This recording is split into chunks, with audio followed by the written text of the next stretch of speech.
Hello everyone, आज हम study करेंगे नेशनल करिकुलम फ्रेमवर्क 2005 जो कि टीचर एलिजिबिलिटी टेस्ट के अंदर आम पूछे जाने वाला टॉपिक है। और चलिए इस वीडियो में हम बेसिक इन्फॉर्मेशन गेन करते हैं और आने वाली बहुत सारी वीडियोस में इसकी डिटेल में भी बात करेंगे। तो सबसे पहले जैसे कि आप देख रहे हैं कि नेशनल करिकुलम फ्रेमवर्क 2005, तो ये NCF का फुल फॉर्म है। ठीक है, तो ये भी आपको याद रखना है। फुल फॉर्म्स आपसे पूछा जा सकता है कि NCF का फुल फॉर्म क्या है। तो नेशनल करिकुलम फ्रेमवर्क। अब इसे किसने डेवलप किया? तो NCERT। NCERT is national council of educational research and training. इसकी बुक्स भी आती हैं, हमारे NCERT की बुक्स ही हैं जो CBSE में बच्चों को लगाई जाती हैं, फर्स्ट टू +2। ठीक है, इसमें NCERT से ही डिज़ाइन की गई जाती हैं। तो NCF भी NCERT की तरफ से ही डिज़ाइन किया गया है। और this is the fourth NCF। ये फोर्थ NCF है। तो इससे पहले जो फर्स्ट था, अगर हम फर्स्ट पे चलें तो NCF 1975, सेकेंड NCF 1988, थर्ड था हमारा NCF 2000।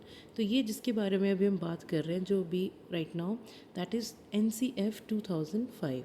ठीक है, मैं आपकी नॉलेज के लिए ये भी बता देती हूँ कि NCFTE भी एक है, that is national curriculum framework for teacher education. ये TE मीन्स टीचर एजुकेशन है साथ में। अगर आपको एग्ज़ाम में कंफ्यूज करने के लिए पूछा जाए कि NCFTE क्या है, तो TE यहाँ पे टीचर एजुकेशन है जो कि 2009 में डिज़ाइन हुआ है। ये एक डॉक्यूमेंट है और ये सारे डॉक्यूमेंट्स हैं। ठीक है, तो यहाँ पे देखिए, इसको chaired by professor Yashpal, rayon educationist and scientist. तो ये जो हमारे प्रोफेसर यशपाल हैं, इनकी अंडर सुपरविज़न में ये सारा डॉक्यूमेंट रेडी हुआ है। और ये जो इंस्पिरेशन है, that's taken from learning without burden and NPE 1986। आपने एक डॉक्यूमेंट पढ़ा होगा, लर्निंग विदाउट बर्डन, और आपने NPE, that is national policy of education 1986 भी स्टडी किया होगा। तो अगर नहीं किया तो हम आने वाले वीडियोस में करेंगे, लेकिन फ़िलहाल इस डॉक्यूमेंट को जो इंस्पिरेशन मिला है वो इन्हीं 2 डॉक्यूमेंट से मिला है, जिसमें ये डिस्कस किया गया है कि जो स्टडी है वो बर्डन के बिना हो, बच्चों को किसी किस्म का बर्डन ना हो, वो इंजॉय करें। जैसे वो गेम्स खेलते हैं तो study should be like that. उसके बाद इन्होंने सबसे मेन जो चीज़ दी है, these are the 5 guiding principles. इन्हीं के ऊपर हमारा पूरा डॉक्यूमेंट वर्क करता है। आप अगर पूरे डॉक्यूमेंट को स्टडी करेंगे भी तो आप देखेंगे कि घूम फिर के यही पॉइंट्स हैं जो हमारे इम्पॉर्टेंट हैं।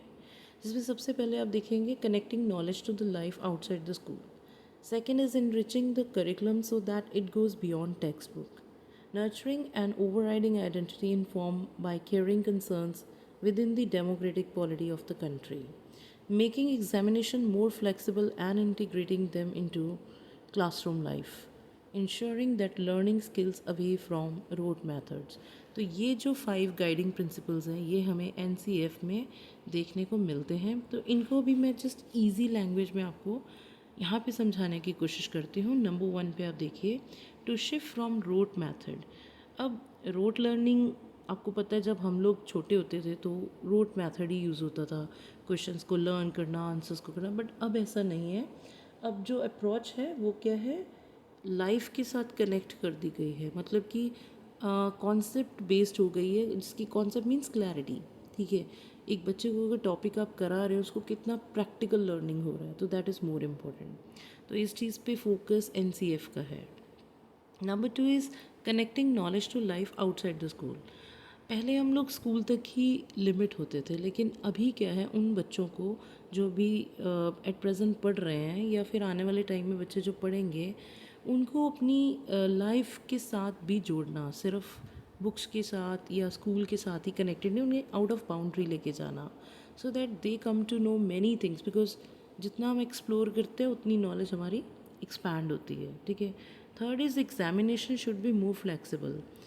अगर हम सच में अगर हम कंपेयर करें प्रीवियसली, तो हम सिर्फ टर्म वाइज चलते थे और उसी के बेसिस पे हमारे मार्क्स लगते थे। लेकिन अभी क्या है, फ्लेक्सिबिलिटी क्या है कि बच्चे का सिर्फ आप एकेडमिक नहीं चेक करेंगे, उसके साथ साथ बच्चे का पूरा ओवरऑल कि उसका को करिकुलर एक्टिविटीज़ में, चाहे वो डांस में है, सिंगिंग में है, पेंटिंग में है या किसी भी एक्ट में है, तो उस बच्चे का वो भी असेसमेंट में काउंट होगा। ओवरऑल जो बच्चे का पूरा चेक होगा। मेन इनका क्या है, दैट इज़ होलिस्टिक डेवलपमेंट, है ना। तो होलिस्टिक में बच्चे का फिज़िकल, कॉग्निटिव, सोशल, इमोशनल सारी चीज़ें आ जाती हैं। Next is nurturing and over riding identity. तो इसमें क्या है, बच्चे को नेशनल वैल्यू सिखाई जाए, है ना। वो इसके अंदर हम स्टडी करेंगे आने वाले वीडियोस में इन डिटेल्स। नेक्स्ट है curriculum go beyond text book. Again and again the same thing. वो कहते हैं कि एक्टिविटीज़ को ऐड करो, प्रॉब्लम सॉल्विंग चीज़ें बच्चों के आगे लेके आओ, क्रिटिकल थिंकिंग होनी चाहिए। तो इस तरह की बहुत सी चीज़ें जो एनसीएफ ने रेकमेंड की हैं for the schools and teachers. So ऐसा करिकुलम होना तो बहुत अच्छी बात है। नेक्स्ट वीडियोस में हम डिस्कस करेंगे इन डिटेल विद सब पॉइंट्स। Thank you.